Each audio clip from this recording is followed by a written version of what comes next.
In this section, I will actually explain you what is the existing scenario, and then we will find out the problems that we are currently facing in the existing scenario, and then we will propose a new solution for solving that problem. Okay, so this is how the flow should be. So now, to as I mentioned earlier, so this project is something that will be adding a lot of weightage for your resume, and it will be giving you huge amount of hands-on experience in the real-time project development. Okay, so you will be very close to how these corporate professionals and all will be working on an application server. Okay, so because it has all these advantages, it is not easy to understand this completely, and it's not easy to convey to your coordinators very easily. Okay, but during the project development classes it will be easier because you will be getting some hands-on and real-time experience over there. Okay, but as far as this video is concerned, you need to really put some effort in understanding this video completely. And if you add any questions or doubts in any of the topics that I am going to explain you right now, please get in touch with me on my mobile number, on the email address that I shared with you earlier. Okay, so to explain you people the existing scenario, let me take an example of any application. Okay, so here I am taking Facebook as an example because it is one of those which is most popular, right? Okay, so but let us be very generic over there. So let us consider an application, example Facebook. Okay, so this is a dynamic web application. We call it as a server-side application. Okay, because Facebook will be installed in one of the server, but you can remotely access it from a browser. You will just send a request to it saying www.facebook.com. The server will execute this Facebook application and it will be giving you back the response. Right? So this is how a typical web application or a server-side application works. But what we should be knowing is this any application will be containing huge amount of Java code, HTML, CSS and JavaScript code, and also XML code as well. Okay, so this application called Facebook, or any application, will be composed of these many coding technologies, right? So we need to install this application in one of these server. This is the next step. Okay, so in the previous step we have developed this Facebook application using these many coding standards. This is the development part. Okay, but for installing this Facebook we need a server. Okay, we need to install that application in one of the server. Example, Apache Tomcat or WebLogic, Glassfish. There are n number of available server, right? Like that, we need to install an application in one of the available server. So we will be using Wildfly server for that. Okay, this is one of the most popular worldwide used application server, which is available for free. You can download it and use it. Okay, so we will be installing Facebook in Wildfly application server. The reason why we install Facebook in the reason why we install an application in the server is because people should make a request. Okay, and that request will be hitting the server. That request will be hitting the server, and server will be accepting that request. It will execute the application. It will give back the response. Okay, so same with n number of other clients as well. Okay, the client number 2, even he sends the request. The request will be received by the Wildfly server.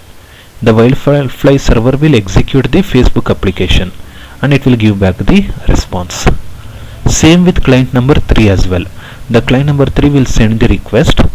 Wildfly server will receive the request. It will execute the application. It will give back the response. Okay, so if an application is not installed within a server, the client cannot make a request. It will not be available for the clients. Okay, so the conclusion is that any application you develop, it should be installed in a server so that clients can access it. Okay, but the problem what you need to understand here is these are the basic things that you would be knowing at this point of time. Okay, but you should also be knowing that the server we need to do lot of configurations for this server to bring it up and running fine. Okay, so example, for this particular server we need to do something called data source configuration.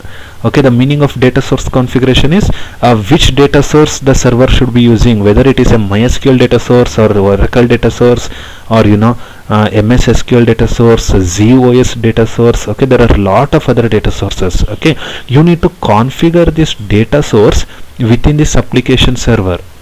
The first one, like that, you need to configure JMSQ, Java messaging server, Java messaging service. You need to configure the queue and topic within this server. Okay, you should configure the mail session for sending out an email from this server.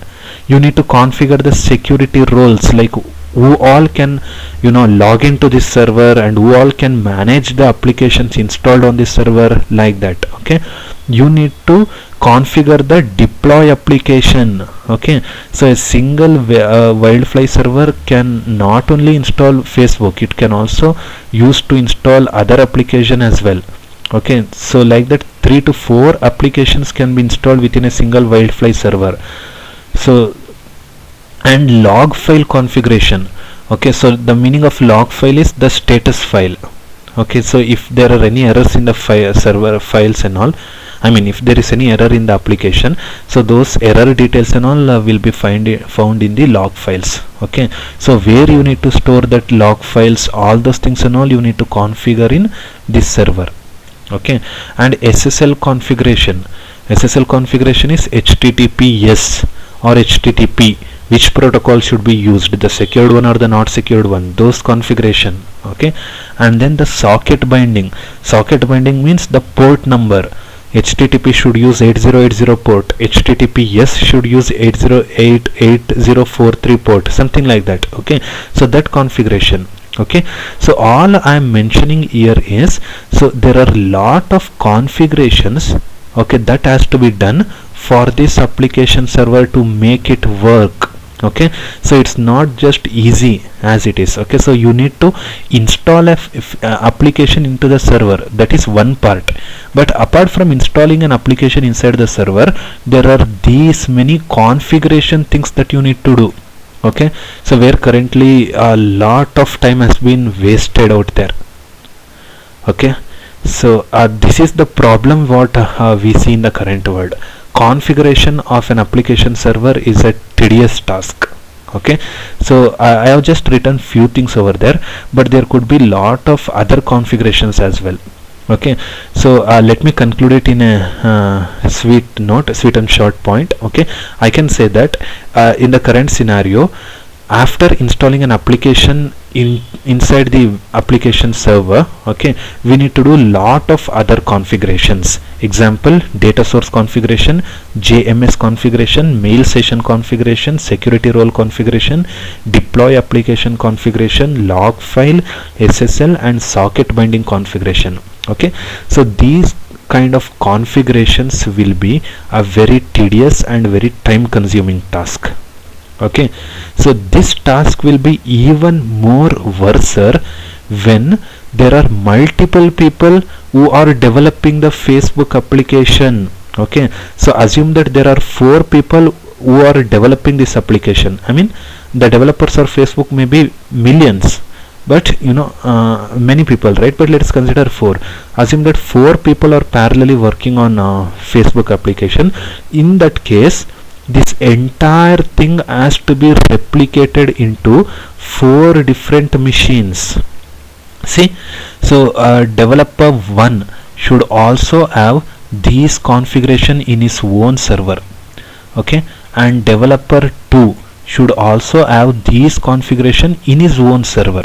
Okay, and likewise the developer 3 should again do all this configuration in his server, and developer 4 should again do all this configuration in his own server. Okay, so if one of the developer failed to do any of the configuration, there will be a mismatch. Okay, Facebook working in one developer may not work in another developer, and it could be completely out of sync. Okay, so those problems now will be existing. Okay, so I can clearly conclude now with the problem statement. Okay, so the problem statement, I can say that there is a need for simplifying the configuration process of an application server. Okay, so this is a must which we do not have it currently. Okay, so there is a need for simplifying the configuration process of an application server. Why? What happens if we don't have this? What happens if we don't have it? Okay, so I can state them as disadvantages of the existing system. Okay, some colleges also ask for drawbacks of the existing systems. So the disadvantages of the existing systems can be mentioned as follows. Okay, the first one is tedious and very complicated task. Okay, so the configuration part I told you, right? Okay, that is very complicated task. Okay, and the second one is lot of time has been wasted, and the third one is human effort has been wasted. Okay, that means manually we need to do all those tasks, right? So we need man resources. Okay, and the last one is, I can say, error prone, because it is been man-made, human-made, so there are possibilities of making some errors over there. Okay, so these are the common disadvantages of the existing system, and this is the problem statement. Okay, so I think I'm very clear with the existing system and the problem statement. So let me just conclude it in one shot. So in the existing system, an application server configurations like data source, JMS, mail session, etc. has been done manually. Okay, because it has been done manually, it is a very tedious task. Okay, and it is a time consuming task, and it is an error prone task. Okay, so there comes a need for simplifying this task. Okay, so this is the problem statement and the disadvantages of the existing system. Okay, now let us come to the proposed system. So as I mentioned earlier, so the existing system has many disadvantages. Okay, for solving those disadvantages, what are we going to propose is, we are going to propose a cross-platform configuration manager that will be simplifying and automates most of the manual processes involved in application server configuration. Okay, so this is another disadvantages of the existing system. Let me just update it. So another disadvantages of the existing system is this configuration process that I told you, right? Like data source configuration, mail server configuration, and JMS queue, topic configuration. All those configurations are different for Linux machines and Windows machines. It's a different configuration step for Linux. You need to follow a different configuration step for Windows. Okay, so it is once again the complicated one. But what we are going to propose is, we are going to propose a cross-platform configuration manager. So this configuration manager is nothing but the product that we are going to build. It's an end-to-end readily available software that we are going to develop. Okay, so this configuration manager can be used for simplifying the processes involved in server configuration. Okay, so these configuration steps that I told you, okay, these configuration steps, let me erase it, just give me a minute.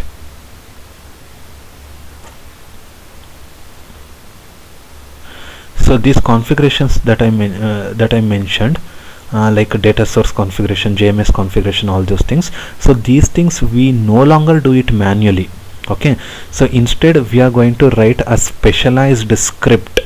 We are writing a specialized script, and we will be taking minimum input from an end user. We will be taking only a minimum input from an end user, and we will be performing these many configurations automatically. Okay, so we no longer rely on the human effort. Okay, we will just automate all those processes. Okay, so that is what we are going to propose in our project.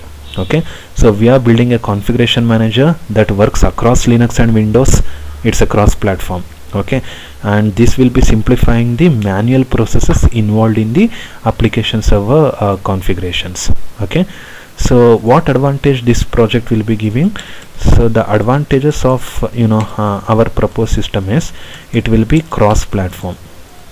Okay, it will work across Linux, Windows, any operating system, and then it will be taking less time because we are not doing it manually. Okay, so it will be of course taking very less time. Okay, and human effort is reduced. So because the human effort is reduced, it's errorless, error free. I can call it as error free. Okay, so these are the advantages of our proposed system. If you go back, so you can see here these disadvantages has been overcome here, and we are marked it as an advantages over there. Okay, so I can say that the probable outcome of this proposed system is that we are building a product that will be automating and simplifying the manual process of server configuration. What's the advantages of this? Advantage is that anybody currently who are using those application server can readily use our project. So our project will give these many advantages. Okay, no need to worry about the platform, and it will be executing in less time, and the human effort will be greatly reduced, and of course it will be error free. Okay, so I think you people are clear about the problem statement, existing system, disadvantages, proposed system, and advantages as well. So as I mentioned you earlier, at this point of time it will be too early for you people to understand about those configurations. So how to do these many configurations and all, you people cannot understand at this point of time. Okay, during our project development classes you will be getting in detailed idea about this. Okay, but as of now, if you have any questions, or if you do not understand any of these things, please call me right away. I will be there to help you out. Okay, so now let us come to the hardware requirement for this project. So this is a software intensive project. Okay, so we don't need any specialized hardware to develop this project.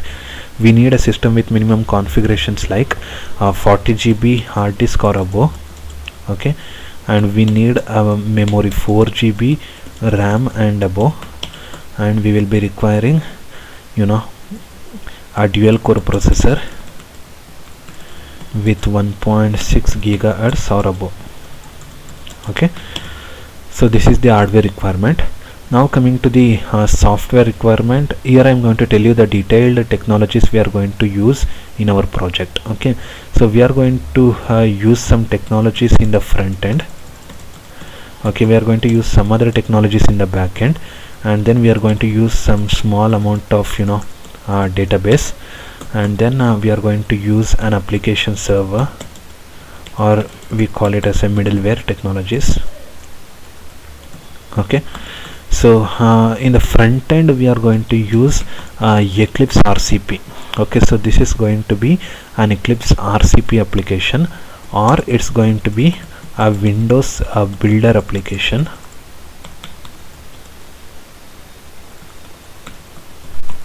Okay, so in the front end. So in the back end it will be completely on core Java and advanced Java.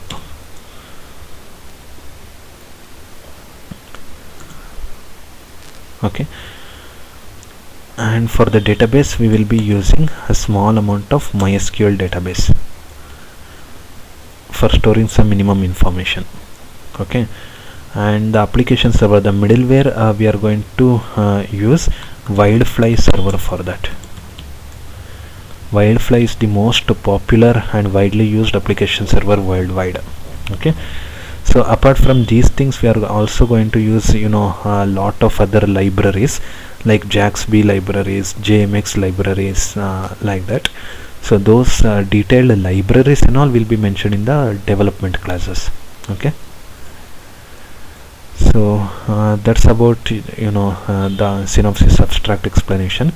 So if you have any questions or anything that you need to discuss with me, please call me right away on this number, or if you want the answers in the written format, please write down all those questions in the notepad and send it across to me in this email ID.